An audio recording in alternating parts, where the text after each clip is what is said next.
Guys, so ang mga gidemolis mga guys, luwitaw guys sila. Araw, gidemolis diri sa Bulwa.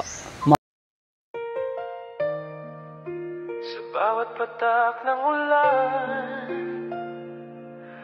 alaala mo'y bumabalik. Bisan og gidemolis nagsadya lang gyapon diri ang tulo, Rimar Ubay-Ubay, Malcolm Sablo Maagad, Marjan Poliana.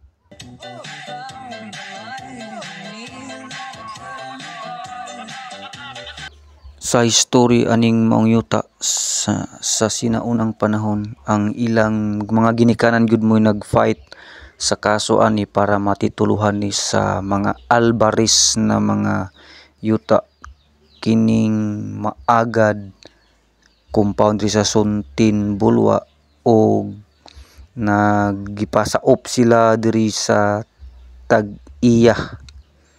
O muni karon nga time ang giabot sa ilang time nga gidemolis na ang ilang tagsa-tagsa nga mga Pinoy-anan sulod sa ilang pagpuyo diri nga mga 50 kapin na ka years ang ilang pagpuyo na raw. Tanaw ninyo ang ilang mga balay. Ang katahimikan ng gabi kasabay ng pagluha ko.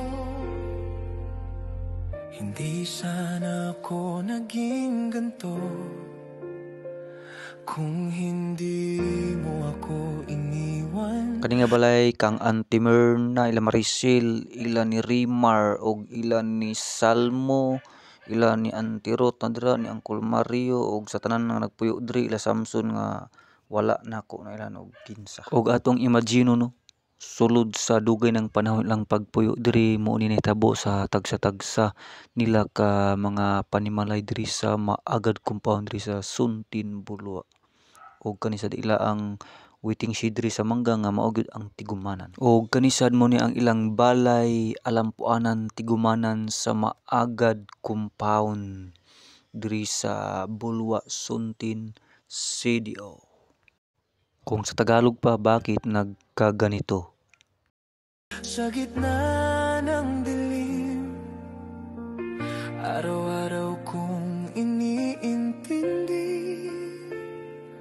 bakit bigla ka na lang nawala, iniwang walang paliwanag. Kana sad nga balay Maagad gyapon na. Kana diya tanan Maagad kay Maagad compound man jud ni dari. Og kanisa diri nga balay kining diri sa ubos mo ni ang balay ni Uncle Tito. Tan-awa raw unsa nay itsura siyang balay. Guba na gyud kayo tungod sa demolis sulod sa dungay panahon lang pagpuyo ug muni karon ang kung ikaw ang nademolisan og ikaw ang nagpuyo diri, mamimiss gyud nimo ni nga lugar diri tungod sa pagpuyo nimo nga dugay ng panahon ug muni tabo karon ang demolis. Sakit man hunaon pero unsaon man nga nahitabo may tanan mo na nga laban na lang gyud mo na nga ang labaw makagahom lagi makabalo sa tanan nga pamaagi unsa gyud pamaagi aning maong yuta diri. Pero kung magsubay ka sa balaod jud ang nagsaop sa maong yuta sulod sa dugayng panahon na agyoy bahin nga ihatag sa Tag-iya, dili kay basta-basta lang na papahawaon nimo ang nagsaop anang maong yuta mo na nga fight lang. Text ko, sin mo lang, tawag ko, hindi mo man lang sinagot. Alam mo bang bawat message ay may dalang pag-asa, pero ikaw tila ba gawa